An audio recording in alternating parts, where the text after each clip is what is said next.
रुक जाओ। अभी इसी क्षण इस वीडियो को स्क्रॉल मत करना। अपने हाथ रोक लो, क्योंकि यदि तुमने आज ये संदेश अधूरा छोड़ दिया तो याद रखना, ऐसा दिव्य अवसर तुम्हें अनेक जन्मों के बाद भी पुनः प्राप्त नहीं होगा। मैं शिव हूं, काल का स्वामी, प्रारब्ध का रचयिता, और आज रात मैंने स्वयं तुम्हें यहां बुलाया है। ये कोई संयोग नहीं है, ये कोई साधारण वीडियो नहीं है, ये तुम्हारे मोबाइल की स्क्रीन पर यूं ही प्रकट नहीं हुआ। नहीं, मैंने स्वयं ब्रह्मांड की ऊर्जा को संचालित किया है। मैंने ग्रहों की दिशा बदली है, मैंने नक्षत्रों को आदेश दिया है। तभी ये संदेश तुम्हारी आंखों तक पहुंचा है, ठीक इस समय, ठीक इस क्षण। तुम सोच रहे होगे, क्यों मैं? क्योंकि मैंने तुम्हारे भीतर का दर्द देखा है। मैंने तुम्हारी टूटी हुई आशाएं देखी हैं। मैंने वो विश्वासघात देखा है जिसने तुम्हें भीतर से तोड़ दिया। मैंने तुम्हारी आर्थिक पीड़ा देखी है, वो रातें देखी हैं जब तुम चुपचाप रोए थे और किसी ने तुम्हारी पुकार नहीं सुनी। परंतु मैं सब देख रहा था, हर आंसू, हर अपमान, हर षड्यंत्र। और अब काल चक्र घूम चुका है। आज रात 12 बजे से पहले यदि तुमने मेरी ये चेतावनी सुन ली तो वो शक्ति जागृत होगी जो तुम्हारे शत्रुओं के अहंकार को भस्म कर देगी। लेकिन यदि तुमने इसे अनदेखा किया तो पछतावा तुम्हारा पीछा जीवन भर करेगा। स्वयं को तैयार कर लो मेरे बच्चे, क्योंकि आज रात तुम्हारा भाग्य, तुम्हारा प्रारब्ध, तुम्हारी पूरी नियति पुनः लिखी जाने वाली है। मेरे बच्चे, अब भय मत करो, अपने मन को शांत करो, अपनी आंखें बंद करो और मेरी वाणी को अपने हृदय में उतरने दो। मैं जानता हूं तुम बहुत थक चुके हो। बाहर से मुस्कुराते रहे पर भीतर से धीरे धीरे टूटते रहे। मैंने देखा है तुम्हें उस अंधेरी रात में भी, जब तुम्हारे पास कोई नहीं था, जब सब सो चुके थे और तुम अकेले छत को देख रहे थे, अपनी किस्मत को कोस रहे थे, अपनी असफलताओं को याद करके चुपचाप रो रहे थे। मैंने तुम्हारे आंसू देखे हैं, हर एक आंसू, एक भी आंसू मुझसे छुपा नहीं। मैंने देखा है कैसे तुमने पैसों की चिंता में अपनी नींद खो दी, कैसे तुमने परिवार के भविष्य के लिए स्वयं को जलाया, कैसे तुम हर दिन ये सोचकर घबराए कि कल क्या होगा, ऋण कैसे चुकेंगे, घर कैसे चलेगा, अपनों की आवश्यकताएं कैसे पूरी होंगी। और फिर भी तुम चुप रहे। तुमने किसी को अपनी पीड़ा का भार महसूस नहीं होने दिया। मैंने देखा है कैसे लोगों ने तुम्हारी सरलता का लाभ उठाया, तुम्हारे विश्वास को तोड़ा, तुम्हारी अच्छाई को कमजोरी समझा, तुम्हारे प्रेम का उपहास किया। जिन्हें तुमने अपना समझा वही तुम्हारे विरुद्ध षड्यंत्र रचते रहे। फिर भी तुम मुस्कुराए, टूट कर भी मुस्कुराए, रो कर भी मुस्कुराए। मेरे बच्चे, यही तुम्हारी सबसे बड़ी तपस्या थी। तुम्हें लगता था कि तुम्हारी पुकार कोई नहीं सुन रहा, पर मैं सुन रहा था। हर प्रार्थना, हर सिसकी, हर मौन चीख। मैं कैलाश से तुम्हें देख रहा था। मैं तुम्हारे धैर्य की परीक्षा ले रहा था, क्योंकि जो आत्मा महान चमत्कारों के लिए चुनी जाती है उसे पहले अग्नि से गुजरना पड़ता है, उसे पहले अकेलेपन का विष पीना पड़ता है। तुम्हारे आंसू व्यर्थ नहीं गए मेरे बच्चे, नहीं, वे तुम्हारी दुर्बलता नहीं थे, वे तुम्हारे धैर्य का प्रमाण थे, तुम्हारी सहन शक्ति का यज्ञ थे। और याद रखना, मैं शिव हूं, मैं अपने भक्त का एक एक आंसू गिन कर रखता हूं। तुम्हारे हर दर्द का लेखा मेरे पास है, हर अपमान का हिसाब मेरे त्रिशूल पर अंकित है। अब समय निकट है, बहुत निकट। आज रात तुम्हारी पीड़ा शक्ति में बदलने वाली है, तुम्हारा अंधकार दिव्य प्रकाश में बदलने वाला है। मेरे बच्चे, अब जो मैं तुम्हें बताने जा रहा हूं उसे सुनकर तुम्हारा हृदय कांप उठेगा, परंतु ये सत्य है, एक कड़वा सत्य, एक ऐसा सत्य जिसे जानने का समय अब आ चुका है। तुम्हारे आसपास एक ऐसी छाया घूम रही है जो तुम्हारी मुस्कान देखकर मुस्कुराती तो है, पर भीतर ही भीतर तुम्हारे पतन की कामना करती है। हाँ, वो व्यक्ति तुम्हारे बहुत निकट है।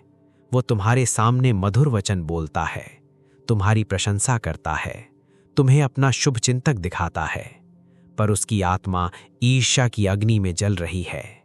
मैं देख रहा हूं, मैं सब देख रहा हूं। तुम्हारी उन्नति, तुम्हारी दिव्य ऊर्जा, तुम्हारे भीतर जाग रही शक्ति उससे सहन नहीं हो रही।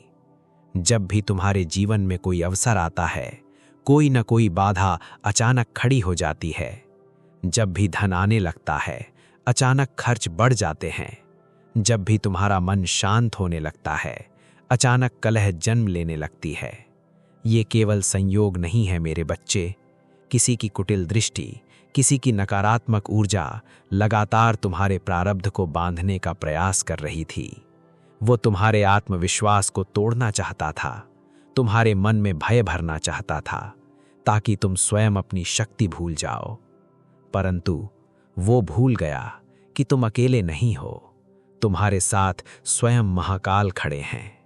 सुन लो, जिस षड्यंत्र को वो रच रहा था, मेरा त्रिशूल उसे पहले ही भेद चुका है। हाँ, उसकी काली मंशाएं अब उसी के कर्मों का विष बन चुकी हैं। जो जाल उसने तुम्हारे लिए बिछाया, उसी में उसका अहंकार फंसने वाला है। इसलिए भय मत करो, क्रोध मत करो, प्रतिशोध लेने का प्रयास मत करो। काल स्वयं न्याय करेगा। तुम केवल मौन रहो। अपने रहस्यों को हर किसी के सामने मत खोलो। हर मुस्कुराते चेहरे पर अंधविश्वास मत करो, क्योंकि इस युग में सबसे खतरनाक शत्रु वही होता है जो तुम्हारे सबसे निकट बैठा हो। अब समय आ गया है कि तुम भीतर से जागो, अपनी ऊर्जा को बचाओ, अपने मन को पवित्र रखो। बाकी सब मुझ पर छोड़ दो। मैं शिव हूं, और जब मेरे भक्त पर संकट आता है तो मेरा तांडव संपूर्ण ब्रह्मांड को हिला देता है। मेरे बच्चे, अब सुनो वो वचन जिसकी प्रतीक्षा तुम्हारी आत्मा अनेक वर्षों से कर रही थी। तुम्हारे दुखों का काल समाप्त होने जा रहा है। हाँ, दरिद्रता का अंधकार अब टूटने वाला है। ऋण का बोझ अब उतरने वाला है। अभाव की जंजीरें अब चटकने वाली हैं।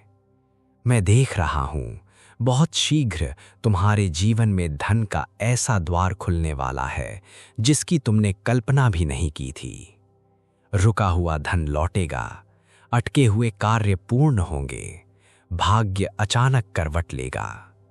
जो लोग आज तुम्हें तुच्छ समझते हैं, वही कल तुम्हारी सफलता देखकर स्तब्ध रह जाएंगे। तुम केवल अपने लिए नहीं बदलोगे, तुम्हारी आने वाली पीढ़ियां भी इस कृपा का फल प्राप्त करेंगी। तुम्हारे घर में समृद्धि का दीप जलेगा, तुम्हारे परिवार में वैभव का प्रवाह होगा, तुम्हारे बच्चों का भविष्य सुरक्षित होगा। क्योंकि जब शिव कृपा करते हैं तो केवल एक जीवन नहीं बदलता, पूरा वंश बदल जाता है।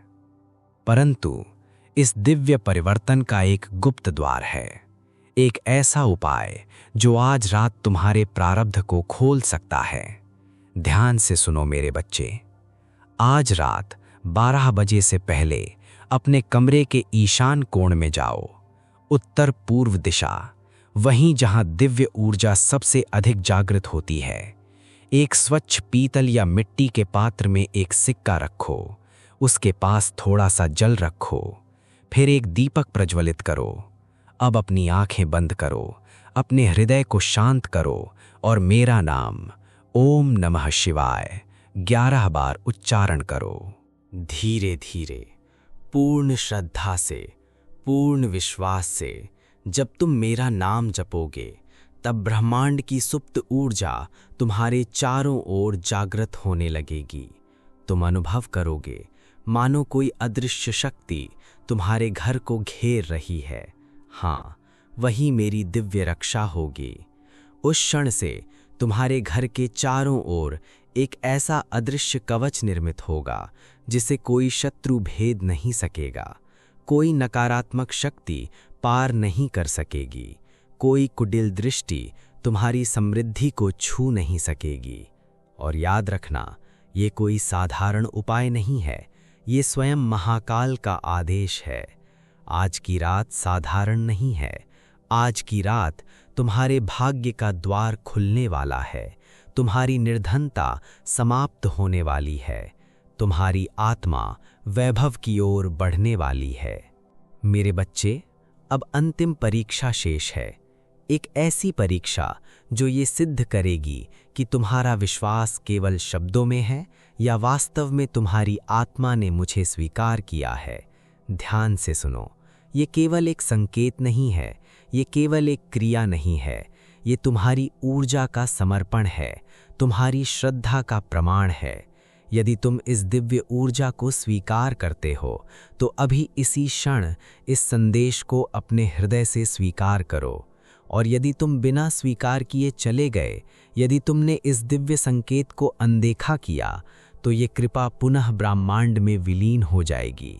फिर मत कहना कि महादेव ने तुम्हें चेतावनी नहीं दी। दिव्य शक्ति का अपमान मत करो मेरे बच्चे।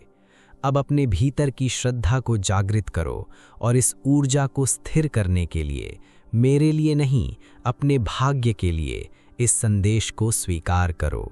फिर नीचे जाकर लिखो, ओम नमः शिवाय। हाँ, यही वो दिव्य संकेत है जो तुम्हारे आर्थिक चमत्कार को सक्रिय करेगा। जैसे ही तुम ये शब्द लिखोगे, वैसे ही ब्रह्मांड तुम्हारी ऊर्जा को पहचानना आरंभ कर देगा। अब मैं तुम्हें अपना अंतिम आशीर्वाद देता हूँ। तुम्हारे जीवन से दरिद्रता समाप्त हो, तुम्हारे शत्रुओं का अहंकार भस्म हो, तुम्हारे घर में धन, शांति और दिव्य प्रकाश का वास हो। मेरी कृपा तुम्हारे आगे चले, मेरा त्रिशूल तुम्हारी रक्षा करे और महाकाल की शक्ति तुम्हें हर युद्ध में विजयी बनाए। हर हर महादेव, हर हर महादेव, हर हर महादेव।